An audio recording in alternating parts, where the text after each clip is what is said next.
internet has got its knickers in a twist. You're an expert on running cadence. Now this might sound too good to be true. Am I running at the right cadence? Is there really an ideal running cadence? As you can see, this runner's form is dreadful. Yep, that's right. It is time to rage bait the running world once again, because cadence seems to be getting thrown around everywhere. And they are all missing the point about why cadence is important, or perhaps the fact that it kind of isn't at all. So today I'm going to explain why, if you're focusing on cadence, you're actually overlooking the real target you should be working on to get you faster. And why, as an elite marathon runner, I literally never look at my cadence data. And instead, I'll show you the 6 things you actually need to be looking at, and how working on these things has improved my cadence without me trying to improve my cadence. I'll explain the so-called science of cadence, and how that miracle number that's been thrown around we're supposed to be aiming for is actually really misleading, and why trying to change your cadence will lead to the exact opposite of what everyone is telling you it will do. But before we get our teeth stuck into all of that, and the angry cadence lovers come to attack me in the comment section, why should you listen to me? If you're new here,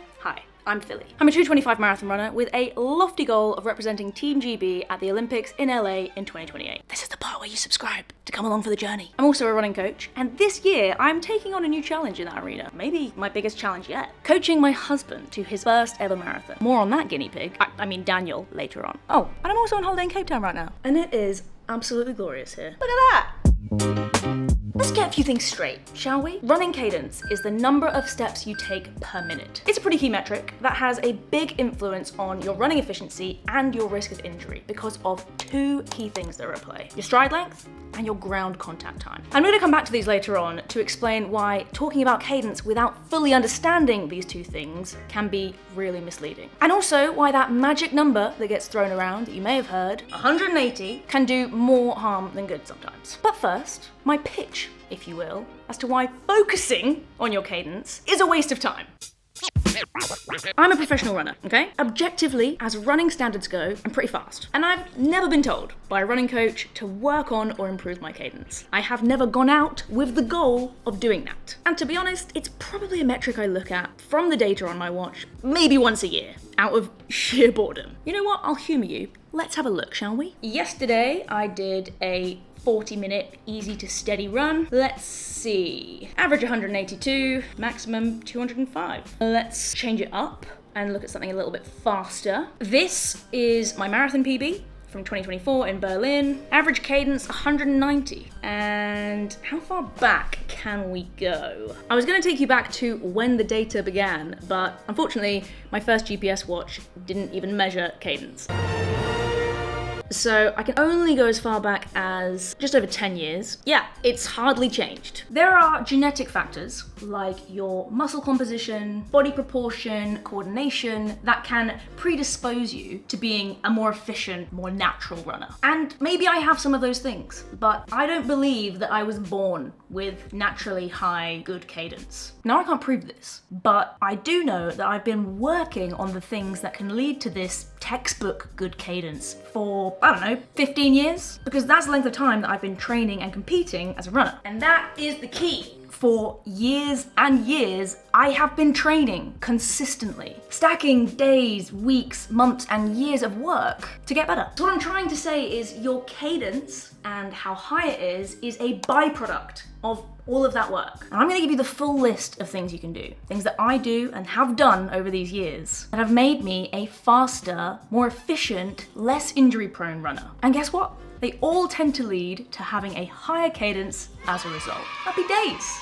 Hold on a sec, Phily. I can see you're getting pretty tense and riled up about this. Understandably, but I worry that it's gonna make you, well, tight on your run tomorrow. Oh yeah, I didn't think about that. That's a great observation you've made there, Phily, and well, I appreciate you looking out for me. Maybe, if you wouldn't mind, you have time, you could give these guys one of those golden nuggets of wisdom now, and that way I can go and lie down, sort of just take a breath, maybe stretch it out a little bit. Great idea. Yeah, you go. Please, I've got this, okay? When people ask why the elites have higher or better cadences, it's not because we're counting our steps or because we know some secret that we can't share with the rest of the world. It's simply because our bodies move really well when we're running, and that means our cadence just naturally sits in a really good place. My cadence hasn't naturally gone up because I've tried to change it. It's gone up after years of consistent training, lots of drills and form work, and a lot of unglamorous mobility and rehab. And that's the first nugget of wisdom. It's mobility. If you don't have the range of motion or control through your hips, your ankles, your thoracic, your body literally cannot access more efficient mechanics, no matter what number you try to manifest. And that is where something like GoWOD can be so useful. It's been pretty pivotal for me recently going through the stages of my rehab journey, and I have a feeling it's gonna be just as useful as I'm building back to full training. GoWOD's runner-specific protocols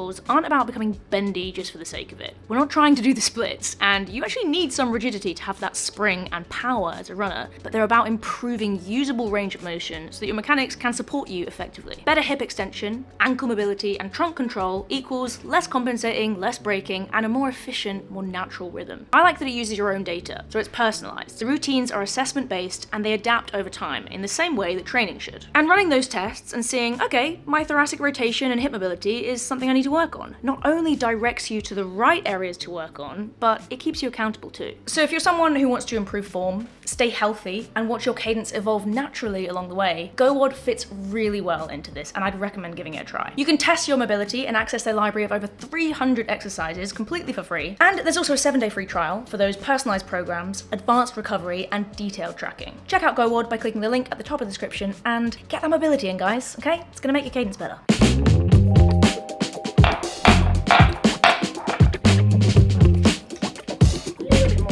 Thank you, Mobility Phily. I am feeling much calmer now. So let's freaking go! But before I can give you those other 5 golden nuggets of wisdom, I do need to just address a few things. There's a lot of talk right now about cadence online, and frankly, a lot of it is just plain confusing, misleading, and also wrong. So let's get our facts straight about this buzzword, and also just let me get a bit annoyed for a second, okay? Here we have 4 facts that have been spouted on the internet about cadence. Let's start over here, shall we? You should be aiming for 180. This magic number came around thanks to a Mr. Jack Daniels, aka the godfather of running wisdom. He researched how the pros run and found that pretty much all of us have a cadence of around 180 or more. When we go faster, our stride length increases, but the cadence stays pretty consistent. 180 plus is a good number. We can say that because objectively, a higher cadence, more steps, but often a shorter stride, depending on how fast you're running, means you're spending less time in the air. Remember I mentioned ground contact time earlier on? That's gonna reduce your ground contact time because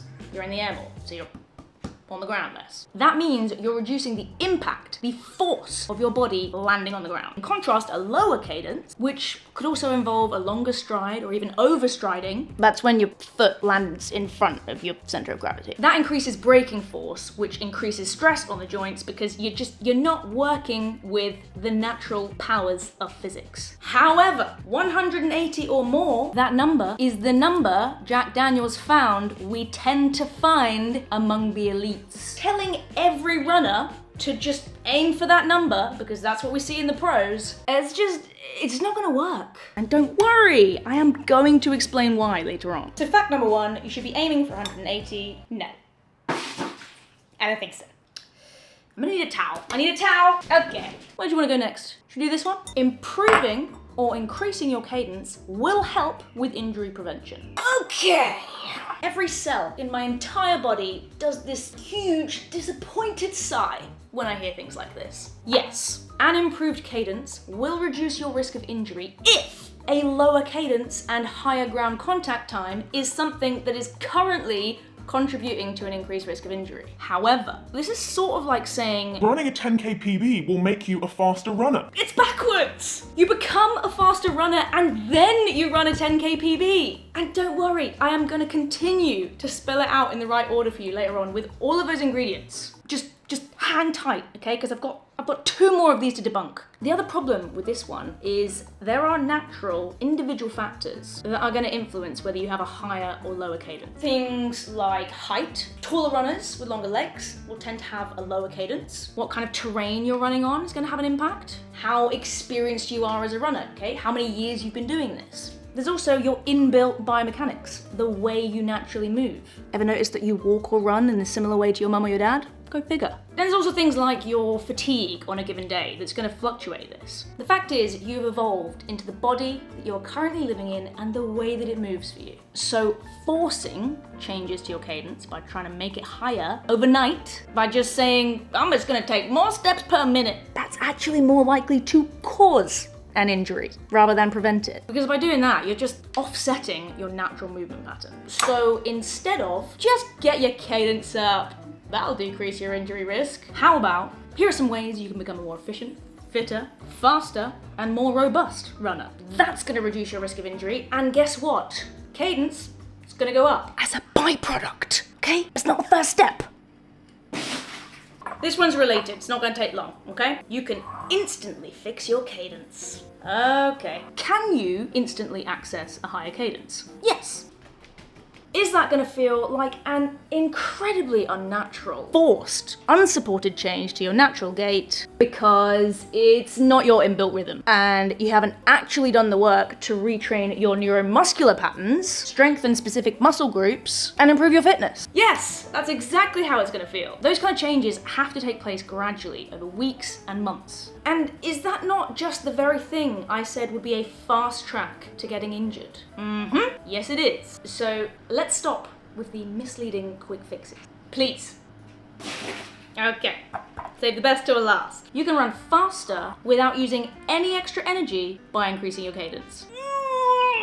This is a sneaky one, okay? You're not creating free speed. You're actually reducing the energy you lose to braking and vertical bounce, which allows you to then use that energy for moving forwards. But technically, yes. Improvements in cadence is one of the most surefire ways to get faster whilst also improving your running economy. More efficient running means you're going faster for less energy. However, this has to be done the right way. You need to be working on all of the things that increase your cadence as a byproduct gradually and consistently over time, not just taking more steps per minute. I really hope I'm drilling this home. If you only increase your cadence, so you're taking more steps without doing all of that groundwork, you're actually going to be using more effort and maybe running slower as a result. It's kind of like me shouting at Daniel when he's 4 weeks back into training after taking a long hiatus, being like, hey Daniel, just take more steps, okay? I believe I've said my piece. Let's move on. So I've given you the mobility tip. Let's break down the other puzzle pieces to this, the things that are going to help you move better, get faster, become more efficient and less injury prone, then seeing your cadence creep up as a result. For this part though, I am going to need a willing volunteer. Daniel? Yes? Can you put your running kit on please? I need a demonstration. Really? Do you want to get faster or not? Fine. This one's pretty simple. We need to get fitter. How do we do that? At a really basic level, it's just running more, which is why Daniel is going to run for 45 minutes today instead of 30. As your aerobic fitness improves, you can hold your form for longer without compensating or breaking down, which over time, it means we're going to get less fatigue relative to the training we're doing. That means you can handle more, fitness starts to snowball. What that also means is that ground contact time should improve. Your step rate is going to stay naturally higher instead of being laboured because you're just not as tired, thereby increasing your cadence as a byproduct of simply being able to sustain your mechanics under fatigue. No forcing the legs to turn over faster. Editing Daniel here. I completely forgot that I was meant to put in a little plug to my own YouTube channel here. I've reactivated my YouTube channel, and when this video goes live, there'll already have been a video on my channel, taking my channel back to where it all began with a week of training for my first marathon. So go subscribe to that. But not only that, is that over the next 6-12 months, we're gonna be making some lo-fi, more stripped back content that doesn't make the cut for this channel. So it's kind of like a second channel-ish. But anyway, there'll be some funny, silly content coming your way over the next few months. So go subscribe. Thanks, Daniel. We're just gonna finish up with a few drills and strides now, okay? Oh, fantastic. I was hoping you'd say that. We've had mobility, we're improving our fitness. Number 3 is sorting out that coordination and rhythm. Neuromuscular coordination is the brain and the nervous system's ability to precisely control and coordinate our muscles. That's what's gonna give you that smooth, efficient, controlled movement. Super important. How we achieve that when we're running is through repeated exposure to good movement patterns, through practicing drills and strides.